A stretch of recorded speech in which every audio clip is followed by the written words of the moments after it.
복된 날 주신 것 감사하고 오늘도 하나님 거룩한 주일에 함께 모여 예배할 수 있음을 감사드립니다. 우리의 발걸음을 인도하신 하나님, 우리의 생의 인도자가 되시는 하나님, 날마다 우리의 삶 가운데 역사하시는 하나님을 송축하며 감사하며 예배자의 인생을 살아갈 수 있게 하신 것 감사합니다. 사랑하는 아버지 하나님, 오늘도 주의 전에 찾아온 사랑하는 백성들을 긍휼히 여겨주시고 하늘문을 활짝 여시고 은혜의 단비를 내려 주옵소서. 컬컬하고 답답한 심령 속에 성령으로 충만할 수 있도록 역사하여 주옵소서. 삶의 고민과 문제를 안고 있는 성도들을 하나님께서 위로하시고 응답하시고 역사하여 주옵소서. 연약한 성도들을 강건케 하여 주옵소서. 마음이 상한 심령들을 치유하여 주옵소서. 삶의 갈 길을 알지 못해 방황하는 교우들에게 생의 길을 인도하여 주옵소서. 여러 가지 삶의 고민을 안고 온 사랑하는 성도들에게 이 예배 한 시간을 통해서 하나님의 위로와 평안이 넘쳐나게 하시고 삶의 터닝 포인트가 될 수 있는 복된 시간 되게 하여 주옵소서. 사랑하는 아버지, 한 주간도 살아오면서 주님 앞에 부끄럽고 죄송한 것 많은 허물 많은 죄 있는 것을 고백합니다. 수없이 결심하고 수없이 마음에 묵어보지만 또 넘어지고 실수하고 또 하나님 돌아보면 허물과 죄밖에 없는 인생인 것을 고백합니다. 하나님, 우리의 모든 허물과 죄를 용서하여 주옵소서. 십자가 흘리신 보혈로 깨끗이 씻어 주옵소서. 우리를 새롭게 하여 주옵소서. 주의 거룩한 백성으로 자녀로 하나님 앞에 설 수 있는 복된 인생 되게 하여 주옵소서. 군문으로 직장으로 학업으로 떠나 있는 사랑하는 자녀들 어디에든지 하나님 지켜주시고 구원의 길로 생명의 길로 인도해 주시기를 간절히 빌고 원합니다. 하나님, 이 나라 이 민족의 형편을 살펴주셔서 하나님의 선한 뜻이 이 민족 가운데 함께하여 주옵소서. 법과 원칙과 공의와 정의와 상식이 바로 세워지는 나라와 민족이 되게 하여 주옵소서. 오대한 육대적으로 뻗어나가는 복된 민족이 되게 하여 주시고 하나님이 보호하시고 지켜주시는 이 나라 이 민족 되게 하여 주시옵소서. 아버지, 분열된 이 백성들의 마음이 하나가 되게 하시고 하나님의 영광이 나타나는 이 땅 이 민족이 되게 하여 주옵소서. 이 땅에 세운 하나님의 교회가 복음의 역사를 이루게 하시고 많은 생명과 사람과 영혼을 구원하는 복된 교회가 되게 하여 주시옵소서. 아버지, 성도들이 부르짖고 기도하는 것들이 주님 뜻 안에서 이루어지고 응답되는 역사가 있게 해 주옵소서. 하나님, 산불로 인해서 수없는 사람들이 죽었습니다. 하나님, 그 유가족들, 재산을 잃어버린 수많은 이재민들 하나님 위로하여 주시고 속히 하나님 모든 것이 회복되어지는 역사가 있게 하여 주옵소서. 병중에 신음하여 함께 예배에 나오지 못한 교우들이 있습니다. 하나님 치료하시고 고쳐주시옵소서. 강건케 하여 주시옵소서. 방황하고 시험 중에 있는 교우들 하나님 회복시켜 주시고 그 신앙이 새롭게 되는 은혜가 있게 해 주옵소서. 이 구영리 울주 울산 지역에 수없는 백성들이 있습니다. 택한 백성들을 예수께로 인도할 수 있도록 구원의 길을 열어 주옵소서. 이 예배 시종을 하나님께 의탁하옵고 예수님 이름으로 기도하옵나이다. 아멘.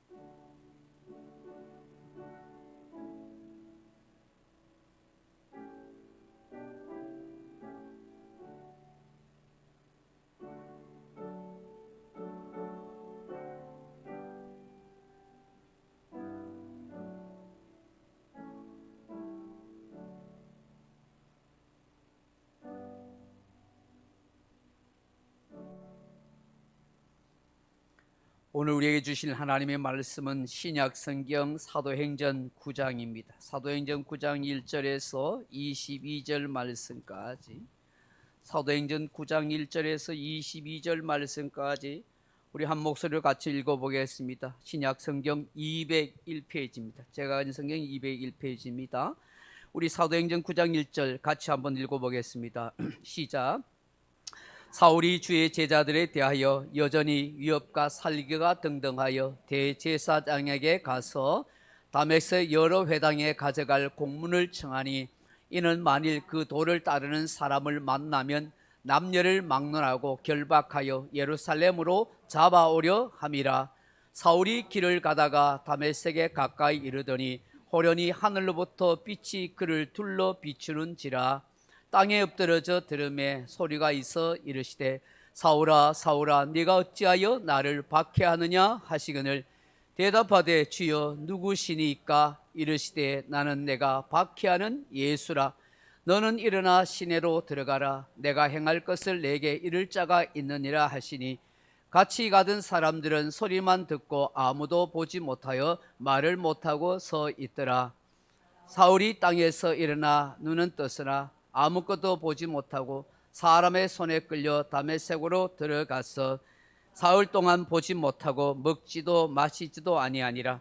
그때 다메섹에 아나니아라는 제자가 있더니 주께서 환상 중에 불러 이르시되 아나니아야 하시거늘 대답하되 주여 내가 여기 있나이다 하니 주께서 이르시되 일어나 집가라 하는 거리로 가서 유다의 집에서 다소 사람 사울이라는 사람을 찾으라. 그가 기도하는 중이니라. 그가 아나니아라 하는 사람이 들어와서 자기에게 안수하여 다시 보게 하는 것을 보았느니라 하시거늘 아나니아가 대답하여 주여 이 사람에 대하여 내가 여러 사람에게 듣사온즉 그가 예루살렘에서 주의 성도들에게 적지 않은 해를 끼쳤다 하더니 여기서도 주의 이름을 부르는 모든 사람을 결박할 권한을 대제사장들에게서 받았나이다 하거늘 주께서 이르시되 가라. 이 사람은 내 이름을 이방인과 임금들과 이스라엘 자손들에게 전하기 위하여 택한 나의 그릇이라. 그가 내 이름을 위하여 얼마나 고난을 받아야 할 것을 내가 그에게 보이리라 하시니 아나니아가 떠나 그 집에 들어가서 그에게 안수하여 이르되 형제 사울아 주 곧 내가 오는 길에서 나타나셨던 예수께서 나를 보내어 너로 다시 보게 하시고 성령으로 충만하게 하신다 하니 즉시 사울의 눈에서 비늘 같은 것이 벗어져 다시 보게 된지라. 일어나 세례를 받고 음식을 먹음에 강건하여 지니라. 사울이 다메섹에 있는 제자들과 함께 며칠 있으세 즉시로 각 회당에서 예수가 하나님의 아들이심을 전파하니 듣는 사람이 다 놀라 말하되 이 사람이 예루살렘에서 이 이름을 부르는 사람을 멸하려던 자가 아니냐. 여기 온 것도 그들을 결박하여 대제사장들에게 끌어가고자 함이 아니냐 하더라. 사울은 힘을 더 얻어 예수를 그리스도라 증언하여 다메섹에 사는 유대인들을 당혹하게 하니라. 아멘. 우리 헬시바 찬양팀과 함께 찬양으로 영광 돌리겠습니다.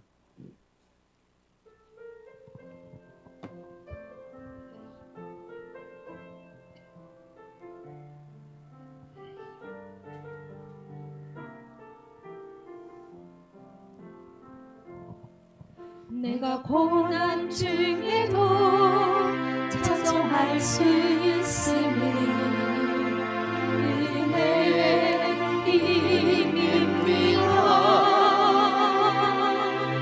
내가 실패했어도 감사할 수 있음은 은혜의 힘입니다.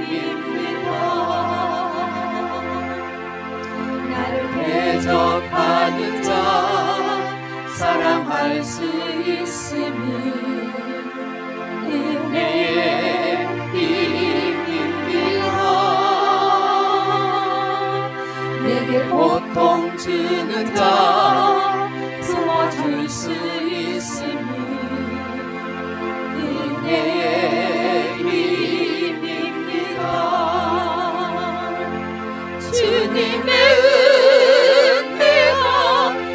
안에 들어오면 나는 날마다 기뻐집니다. 은혜 위에 은혜가 더하여질수록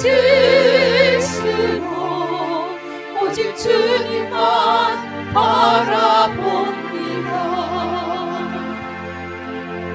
내가 가진 건 없어도 행복할 수 있음은 은혜의 힘입니다. 낮고 천한 나에게 주의 능력 있음은 은혜의 힘입니다. 값진 옥합을 깨뜨려 확신할 수 있음은 은혜의 힘입니다. 나의 생명 다하여 사명 감당한 것도 은혜의 힘입니다.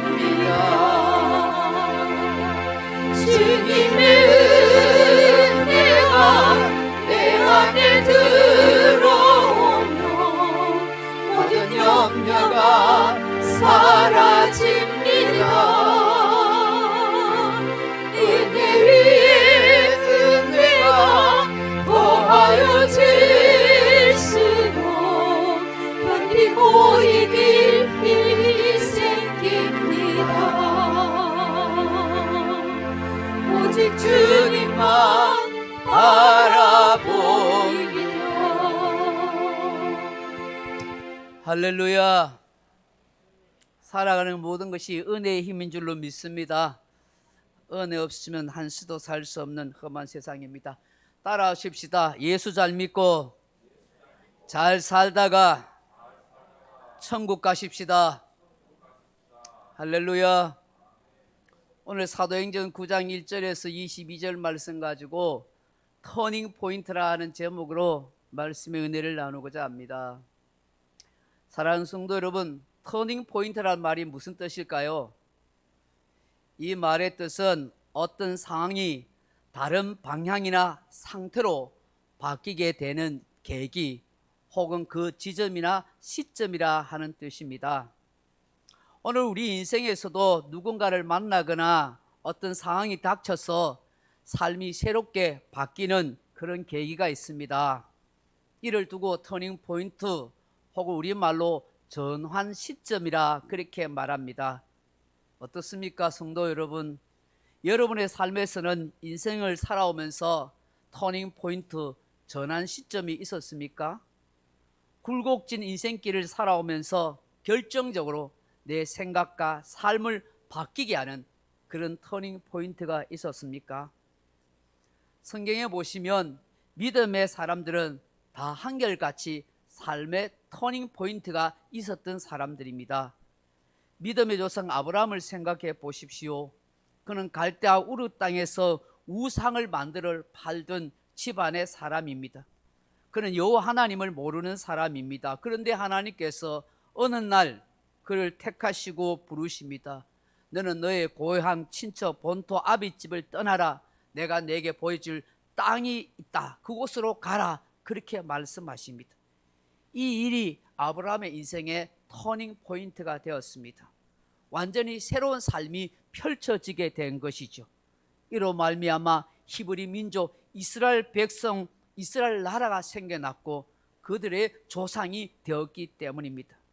만약에 그가 갈대아 우르 땅에 하나님도 모르고 그냥 살았다면 우상만 만들고 살다가 그렇게 죽고 멸망당했을 것입니다. 모세를 생각해 보십시오. 애굽 땅에서 왕족의 아들로 입양되어 잘 살다가 히브리 사람 편들다가 애굽 사람을 죽여 살인자가 되고 도망자 신세가 되지 않습니까? 그가 광야에서 40년 동안 양치기 하면서 80세가 되었습니다. 어느 날 호렙산에서 하나님이 타지 않는 떨기나무 가운데 나타나셔서 이 모세를 하나님이 부르십니다. 너는 더 이상 양을 치는 양치기 목자가 아니라 이스라엘 백성을 인도하는 그런 목자가 되라고 그렇게 부르시고 말씀하십니다. 모세 80의 인생에서 바로 터닝 포인트가 되는 그런 삶의 계기가 되었던 것입니다.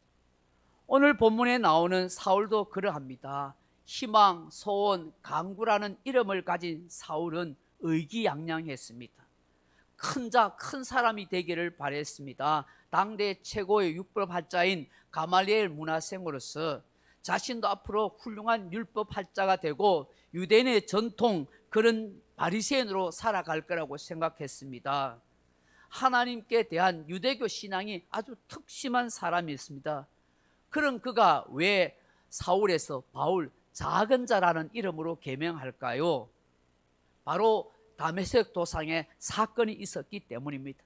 그 다메섹 도상에서 예수님을 만나는 인생 터닝 포인트가 있었기 때문입니다. 그는 한때 스데반 집사가 죽을 때 잘 죽었다고 박수치면서 소리쳤던 사람입니다.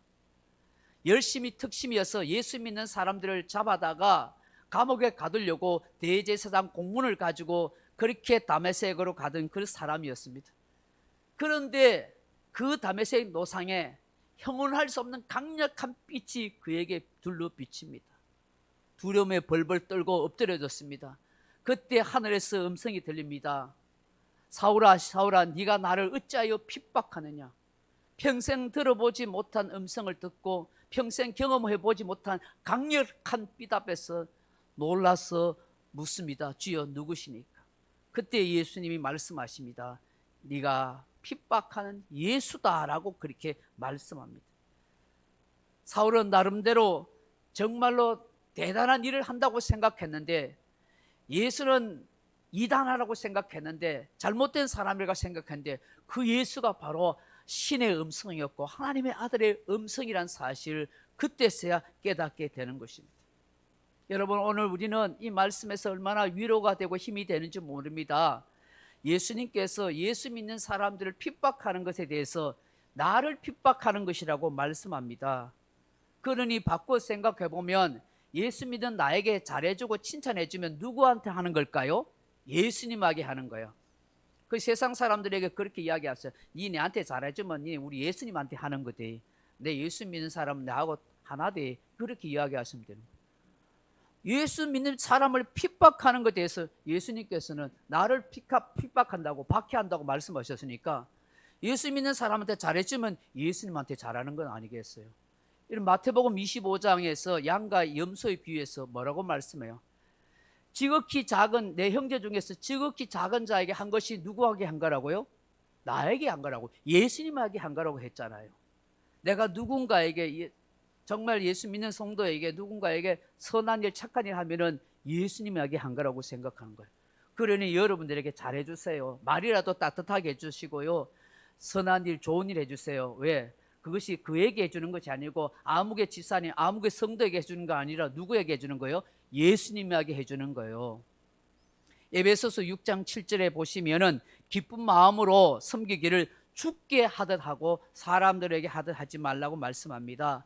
고린도서 3장 23절에 무슨 일을 하든지 마음을 다하여 주께 하듯 하고 사람에게 하듯 하지 말라고 합니다.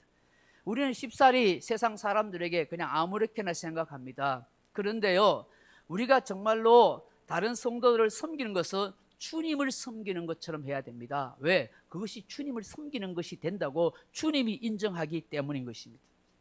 참 감사한 일 아닙니까? 내가 주님을 따르고 믿고 살아가는데 주님께서 나를 주님의 사람으로 하나로 여겨주시니까 얼마나 좋아요. 주님이 내 편이 되어주시고 나와 함께 하시고 영원히 떠나지 아니하고, 내가 어려움 당할 때 주님이 어려움 당한다고 그렇게 여겨주시니 너무 감사하고 찬양할 일인 것이죠. 정신이 없어 의안이 벙벙하는 이 바울에게 주님께서 시내로 들어가라고 말씀하시고, 주님께서는 그 다메섹에서 준비된 예수님의 제자인 아나니아를 통해서 안수 기도에서 그 강렬한 빛에서 눈이 멀어버렸는데 3일 만에 눈을 뜨게 하시고 아무것도 먹지 못하고 앉아 있었던 이 바울이 눈을 뜨고 그때서야 이제 음식을 먹게 되는 거예요.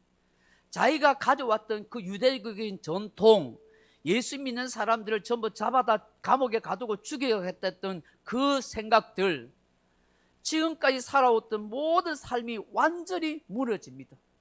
그때부터 바울의 인생에서 터닝 포인트, 새로운 삶의 시점과 계기가 되었던 것이죠. 사랑하는 성도 여러분, 여러분 삶에서는 이런 바울과 같은 이런 극적인 삶의 전환점, 터닝 포인트가 있습니까?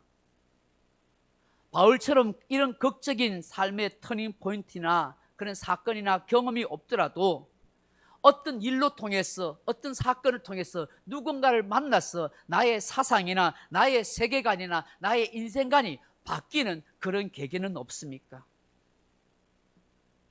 왜 예수를 믿게 되었습니까? 그 예수를 믿고 달라진 것이 무엇입니까?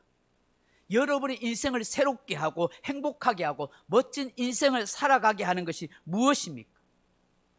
여러분 삶에 인생에 진정한 터닝 포인트가 있기를 바랍니다. 지금까지 없었다고 하면 앞으로 여러분 삶의 희망과 꿈과 기대감을 부풀게 하는 삶의 터닝 포인트가 있기를 바랍니다.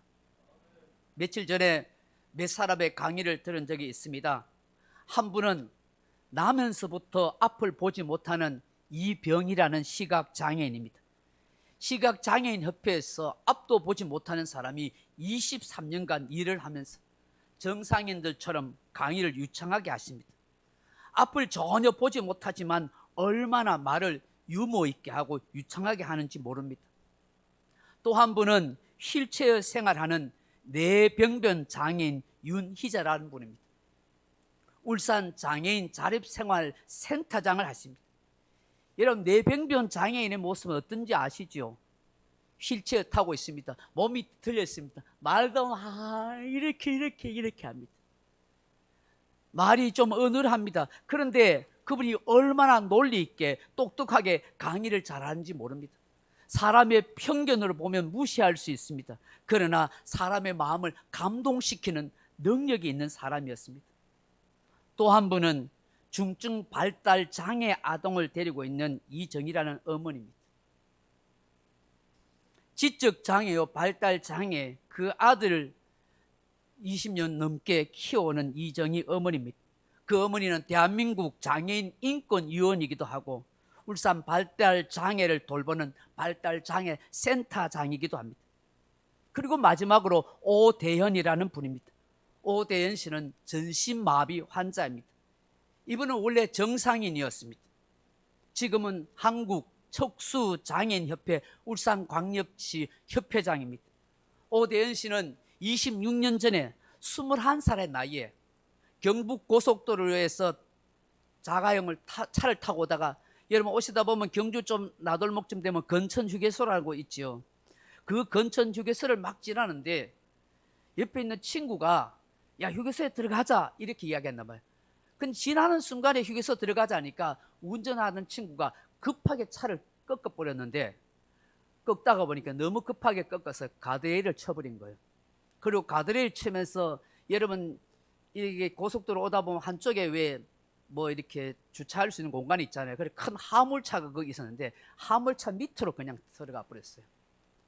그래서 운전하던 친구 그 옆에 조수석에 있던 친구 두 사람은 그 자리에 적석해버리고 뒤에 타고 있던 이 오대현 씨는 머리부터 발끝까지 모든 뼈마디가 다 부러지고 이 온에 내장들이 다 파열될 정도였대요. 그래서 급히 경주의 동국대 병원에 응급실 갔는데 살기 어렵다고 생각했다는 거예요. 여러 번의 수술, 중환자실에서 죽음의 고비를 몇 번이나 넘기면서 20일 만에 기적적으로 살아났다는 것입니다. 그런데 2년 반 동안 꼼짝도 못하는 병원 신세를 지고 나중에 알고 보니까 전신마비 환자가 되어버린 것입니다. 그런 세월을 26년을 그렇게 보낸 것입니다. 여러분 이 오대현 씨라는 분은 유망한 축구 선수입니다. 현대에서 현대중학교, 현대고등학교 나와서 축구를 잘해서 서울의 대학에 갔었습니다. 앞으로 국가대표가 될 꿈을 가지고 있었던 것입니다. 그런데 그 교통사고로 말미암아 전신마비 환자가 되어버렸습니다. 모든 꿈이 물거품이 된 것입니다. 거기에다가 엎친 데 덮친다고 자기 아버지마저 교통사고로 돌아가시고 말았습니다. 그러니 홀로 남은 그 어머니와 이 전신마비 환자가 된 이 오대현 씨가 살기가 얼마나 힘들었겠습니까? 두 분 다 한없이 울고 울었고 두 분 다 심각한 우울증을 겪었고 두 분 다 수없이 자살 충동을 그렇게 겪었다고 합니다. 사랑하는 성도 여러분, 그런데 말입니다. 참 놀라운 것은 이 4명의 강사들의 이 강의를 들으면서 그렇게 절망적인 상황 속에서도 자살하지 않고 삶을 포기하지 않았다는 것입니다. 다들 폭풍우 같은 삶에서 우뚝 서 자기 분야에서 센터장으로 회장으로 일을 하고 있으며 많은 사람들에게 감동을 주고 영향력을 끼치는 훌륭한 강사들이 되어 있더라는 것입니다. 이 4명의 강의를 들으면서 생각되어지고 깨달아진 것이 있습니다. 이들의 공통된 그것은 이런 절망적인 상황 속에서 인생의 터닝 포인트가 있었기 때문에, 새로운 삶을 살아가게 되었다는 것입니다. 다들 누가 봐도 절망할 수밖에 없고 삶이 무너질 수밖에 없는 사람들이지 않습니까? 세상 사람들의 시선으로 보면 정말 슬픈 인생들입니다. 얼마나 모진 삶을 살겠습니까? 그런데 태어나자마자 평생 앞을 보지 못한 시각장애인 이병희 씨나 평생 뇌병변 장애로 휠체어를 타고 누군가의 도움 없이는 살 수 없는 윤희재 씨나 평생 중증, 직접 자폐아 이 발달 장애 아동을 데리고 살아야 할 그 어머니 이정희 씨나 유망한 축구 선수가 한순간에 꼼짝 못하는 전신마비 환자가 된 오대연 씨나 삶의 터닝 포인트가 있었습니다. 그 누군가가 찾아왔어 그에게 삶의 희망을 주는 말을 하고 새로운 삶을 개척할 수 있는 길을 알려준 사람들이 있었더라는 것이죠.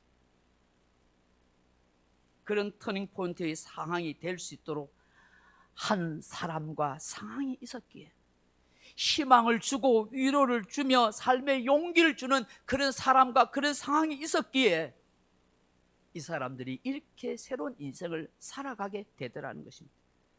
이렇게 멋지고 훌륭한 강사들이 다 된 것입니다. 고난이 그들로 하여금 엄청난 역량을 발휘할 수 있는 사람으로 만들어버린 것입니다. 특히 21살의 유망한 축구 선수로 꿈을 키우다가 교통사고로 평생 전신마비 환자로 살아야 하는 이 오대연 씨, 사실 알고 보니까 저희 중학교 10수년 후배였습니다. 근데 이분이 아주 편안한 얼굴로 그렇게 강의를 하는데 그의 말이 정말 압권이고 감동이 되었습니다. 이분이 어떤 말을 하냐면 이런 말을 하는 거예요. 생각만 바로 하면 환경이 중요한 것이 아닙니다. 생각만 바로 하면 환경이 중요한 것이 아닙니다. 이 말을 하는데 짠하게 가슴에 그렇게 밀려왔습니다.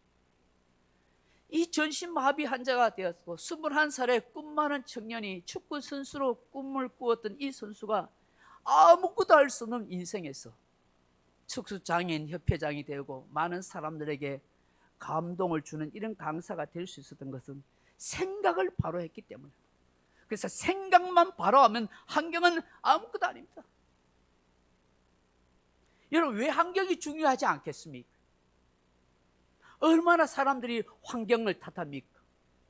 부모 잘못 만난 환경을 탓하고, 좋은 환경에서 공부하지 못하는 환경 탓하고, 돈 많이 못 버는 직장 환경을 탓하고, 여러 가지 많은 환경을 탓할 수 있는데요, 사람들 다 환경이 너무나 중요하다고 생각하지요. 근데 어떻게 이 전신마비 환자에게서 이런 말이 나올 수 있습니까? 아무것도 할 수 없는 그가, 남들에게 평생 폐만 끼친다고 생각할 수 있는 그가, 늘 분노와 우울증에서 살던 그가, 늘 자살만 생각하고 있던 그가 전혀 달라질 것도 없는 그런 환경 속에 희망이라고는 찾아볼 수 없는 그가, 그런 상태에서 생각만 바로 하면 환경은 아무것도 아니더라는 거예요. 사라지더라는 것이죠. 그 생각이 그를 위대하게 만든 거예요. 한국척수장애인협회 울산광역시 협회장이 되고 수많은 사람들에게 삶의 희망을 전하는 강사로 그렇게 살게 되는 것입니다. 그가 정말 중요한 이야기를 하는 걸 들었습니다. 뭐냐, 이게 삼심을 이야기합니다. 삼심.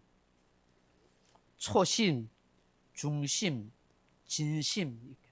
초심을 가지세요. 중심이 흔들리면 안 됩니다. 진심이 있어야 합니다. 이것이 저에게 가슴 깊이 다가왔습니다. 오늘 설교의 이게 중심이 되는 거예요. 이 얘기를 들으면서 저는 이런 깨달음이 왔어요. 야, 삶의 터닝 포인트가 있는 사람은 바로 이런 세 가지의 삼심이 있어야 하는 거구나. 이 삼심이야말로 평생 사도 바울의 모토였고 모든 그리스도인의 삶의 모토가 되어야 한다. 저와 여러분의 신앙생활과 교회 생활에서 정말 가슴에 간직해야 할 삼심이 돼야 된다. 첫째가 뭐라고요? 초심을 버리지 마십시오. 저는 이것을 말씀을 묵상하면서 항상 모든 것을 은혜라고 생각하는 마음, 그렇게 생각합니다. 초심을 버리지 마십시오. 초심을 버리지 않게 되는 게 뭐야? 항상 모든 것이 은혜라고 생각하는 마음이에요. 여러분, 이 마음 가지면 처음 가졌던 초심 안 변합니다. 예수 믿었던 처음 마음 안 변합니다. 교회 생활하면서 내가 봉사하고 충성 섬겼던 그 마음 안 변합니다. 왜요? 내가 살아가는 모든 것, 지금까지 살아온 모든 것이 다 하나님의 은혜인데요. 내 노력으로 된 것도 아닌데요. 지금도 은혜로 살아가는데요. 사도 바울이 다메섹 도상에서 예수님을 만나고 난 뒤에 삶의 터닝 포인트가 된 난 뒤에 이 주님의 은혜를 잊지 않기 위해서, 여러분 사도행전을 보시면 3번씩이나 이 다메섹 도상에서 일어난 이 사건을 간증하면서 전도하는 걸 봅니다. 네, 평생 이 순간을 잊을 수 없다. 내 삶이 완전히 변화됐던, 예수 만났던, 예수 믿게 됐던 이 삶의 터닝 포인트를 내가 잊을 수 없다고 생각하는 거예요.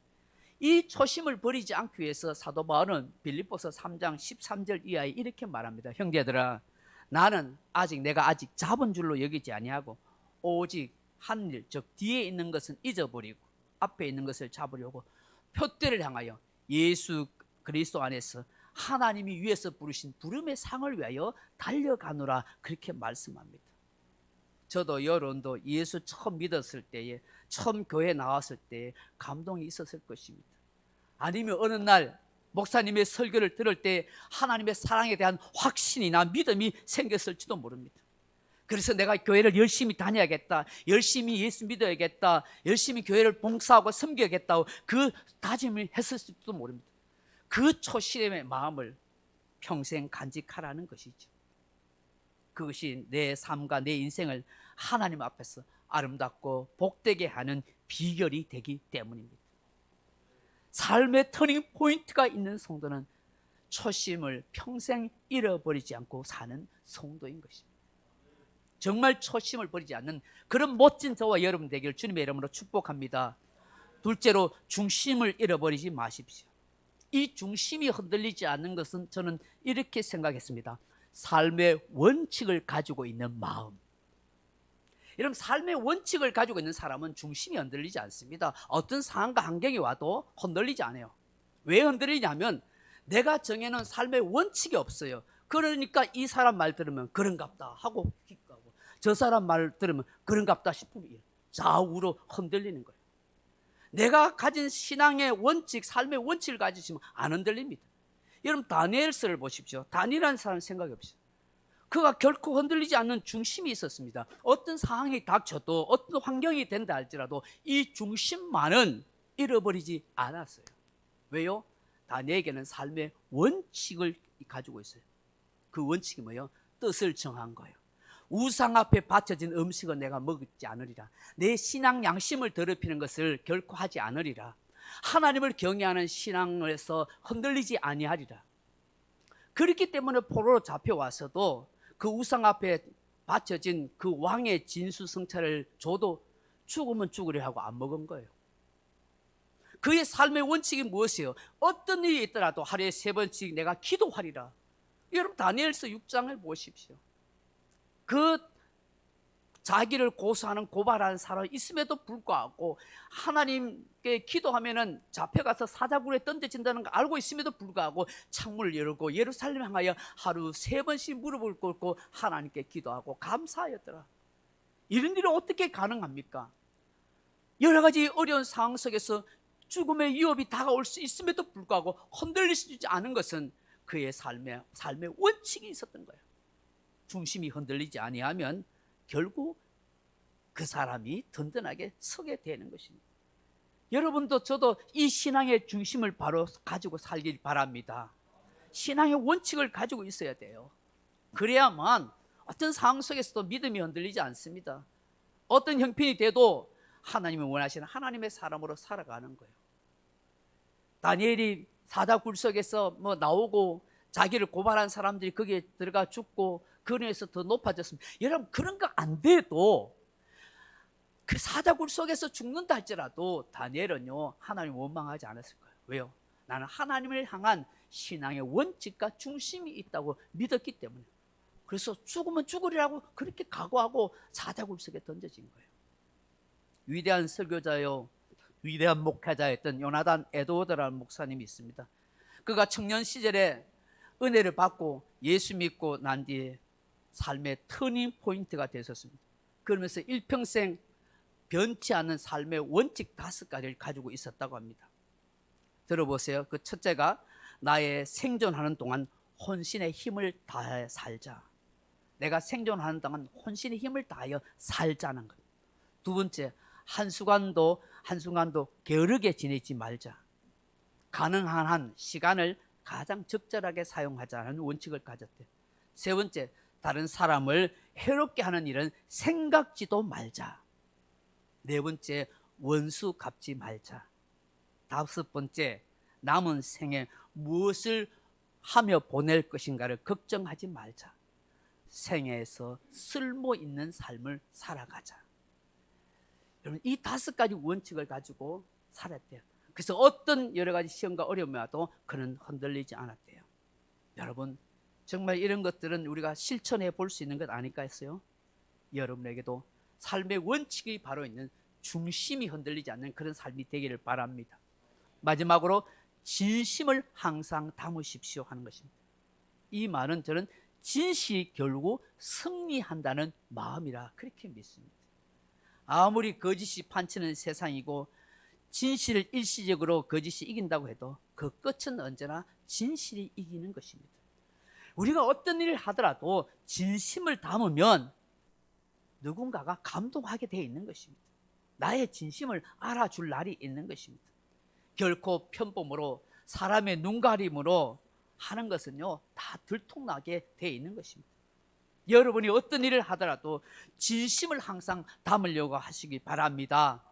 장애인을 대하든지 어려움에 처해 있는 사람을 대하든지 2가지 개를 없애요. 2가지 개.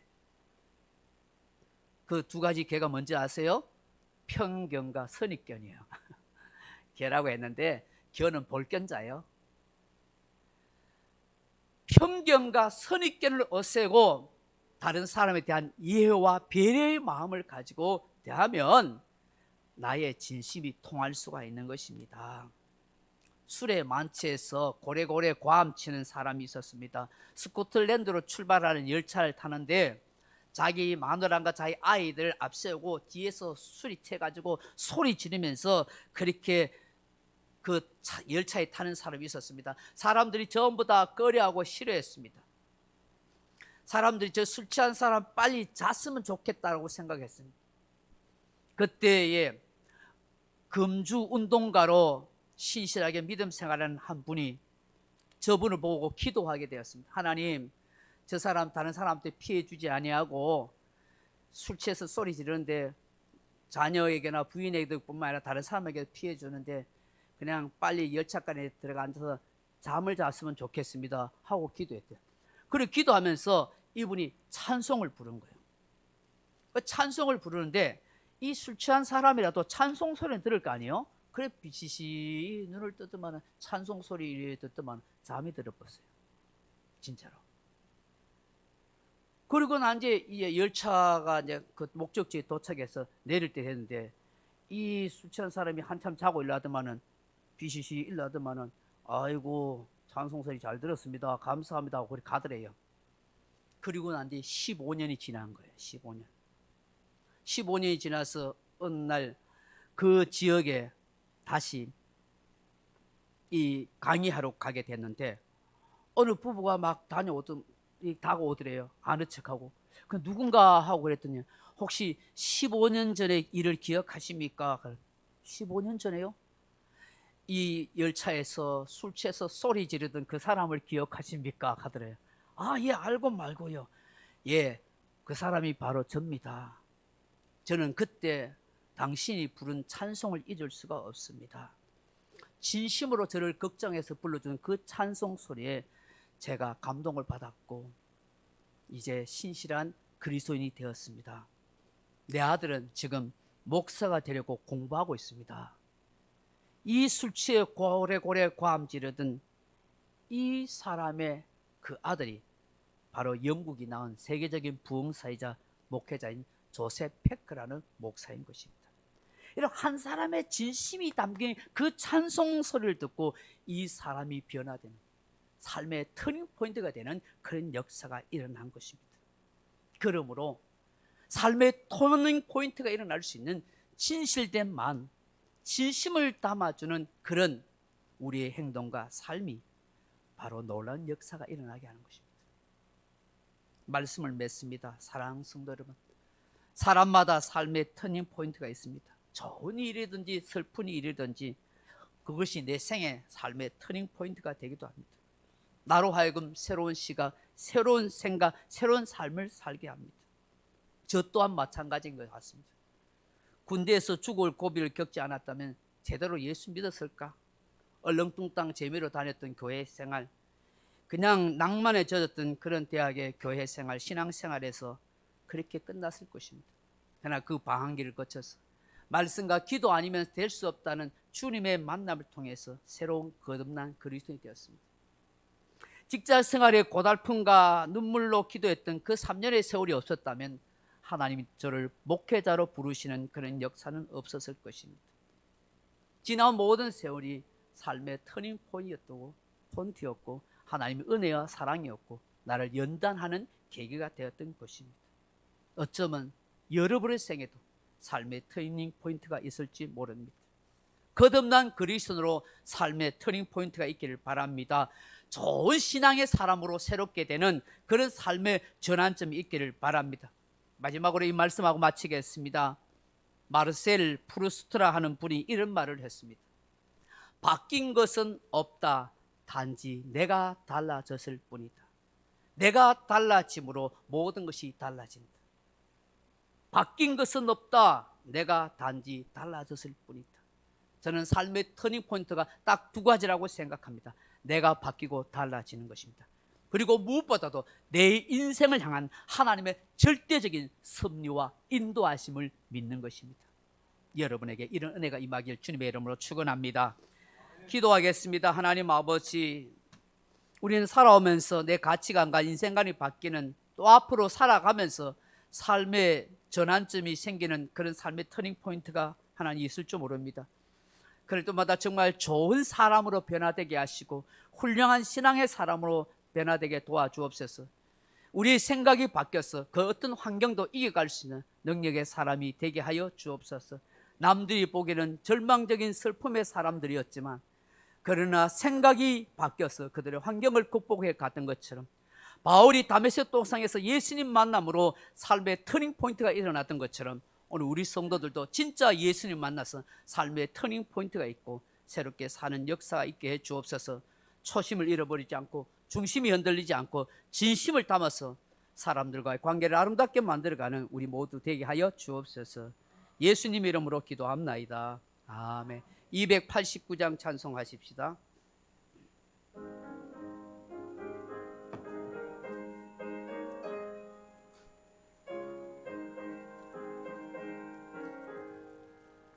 주 예수 내 맘에 들어와 계신 주 변하여 새 사람 되고 내가 늘 바라던 참빛을 찾은 주 예수 내 맘에 오신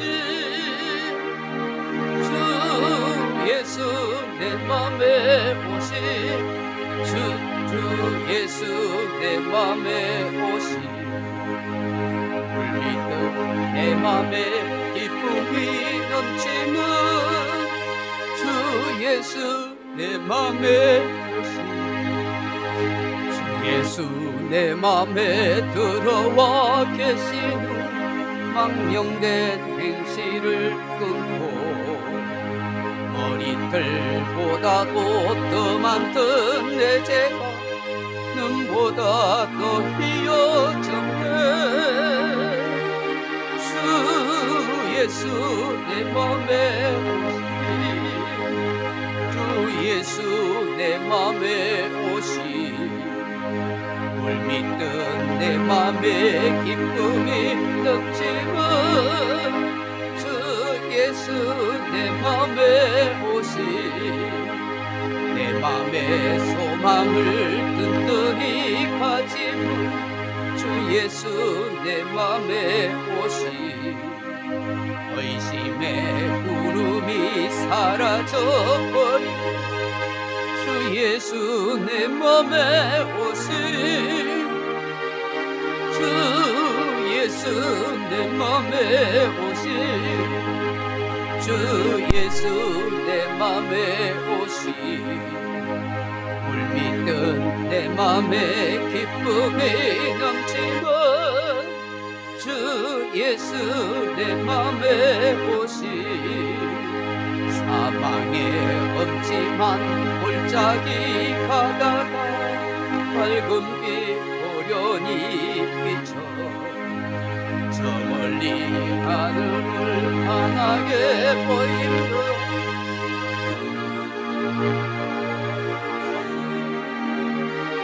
주 예수 내 맘에 오시 주 예수 내 맘에 오시 물밀듯 내 맘에 기쁨이 넘치는 주 예수 내 맘에 오시 내가 저 천성에 올라가 살긴 주 예수 내 맘에 오시 천성에 올라가 주님을 뵈니 그 기쁨 이길 때 오네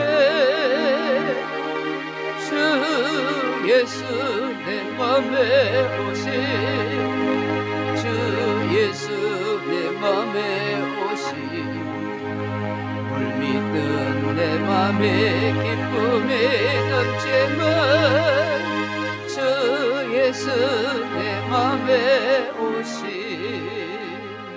하나님 아버지 우리의 삶의 터닝 포인트가 있게 하시고 내 생애를 새롭게 만들어가는 그런 삶이 되게 해 주옵소서. 누군가의 도움으로도 가능하지만 내 생각과 마음 먹기에 따라서 내 삶의 터닝 포인트가 될 수 있음을 믿습니다. 환경이 문제가 아닙니다. 사람이 문제가 아닙니다. 내가 어떤 생각을 먹느냐에 달라집니다. 하나님 초심을 잃어버리지 않고 중심이 흔들리지 않고 진심을 담아서 하나님 앞에서나 사람 앞에서 살아가게 하옵소서. 복되신 하나님의 백성으로 당당하게 이 땅을 삶을 살아가게 하옵소서. 오늘도 믿음으로 하나님 앞에 예배드립니다. 정말 하나님 은혜를 더하시고 위로를 더하시고 축복을 더하시는 역사가 우리 성도들 심령 속에 있게 해 주옵소서. 두 랩던을 하나님 앞 생활비 점수를 들었던 그 가난한 여인 과부의 마음으로 하나님 앞에 오늘도 예물 드리는 이 아름다운 마음들을 복되게 여겨주시고 하나님 나라를 위해서 아름답게 쓰여지는 귀한 예물 되게 하옵소서. 예수님 이름으로 축복하고 기도합나이다. 아멘. 우리 옆 사람과 앞뒤 사람 인사하십시다. 하나님 당신을 사랑하십니다. 삶의 터닝 포인트가 있기를 바랍니다. 예배 오신 분 환영합니다. 오늘 오후에는 1시 40분에 순모임을 합니다. 2시에 우리가 예배하는데 한 20분 앞당겨서 1시 40분에 순모임을 오늘 특별히 합니다. 1시 반에 순장 모임을 하겠습니다. 다음 주에는 서할 첫 주 성찬식을 그렇게 하도록 하겠습니다. 성경 암송 여러분 많이 마태복음 6장 많이 암송하십시오. 5월 말에 우리 하도록 하겠습니다. 우리 한 명 이상 꼭 전도하도록 하나님 교회 예배의 자리에 나올 수 있도록 그분이 교회 정착하고 안 하고는 하나님의 뜻에 있고 우리가 교회로 인도하는 일은 한 번씩 하면 좋겠다 싶습니다. 장기 결석자나 또 전도할 수 있는 분 또 예배에 한번 참석할 수 있도록 권면해 보십시다. 차량 구입 위해서 함께 기도해 주시고 또 나라와 선교사님과 교회 기관을 위해서도 기도하고 우리 정종원 군 고관절 수술 다음 달에 하게 되는데 잘 할 수 있도록 치유되도록 기도해 주시면 감사하겠습니다. 우리 다른 광고 없으면은 우리 파송의 노래 찬양하고 예배 마치겠습니다.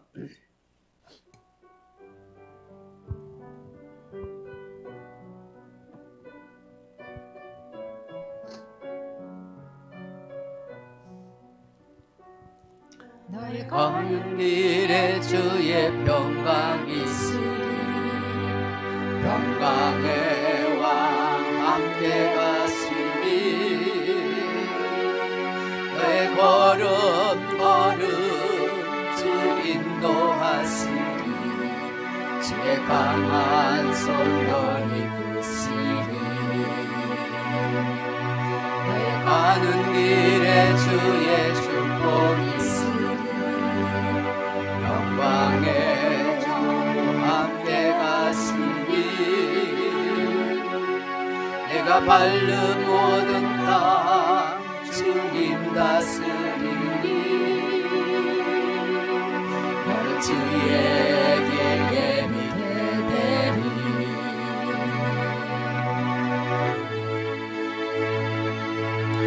주님 나라 위하여 길 떠나는 나의 형제여 주께서 가라시니 너는 가라 주의 이름으로 거칠은 광야 위에 꽃은 피어나고 세상은 내 아래서 주님의 영광 보리라 강하고 담대하라 세상에 계신 주늘 함께 너와 동행 하시며 내게 세임을 주시리 주님 나라 위하여 길 떠나는 나의 형제여 주께서 가라시니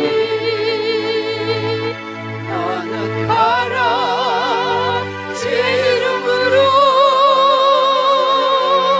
거칠은 광야 위에 꽃은 피어나고 세상은 내 안에서 주님의 영광 보리라 강하고 담대하라 세상에 계신 주늘 함께 너와 동행 하시며 내게 새 힘을 주시리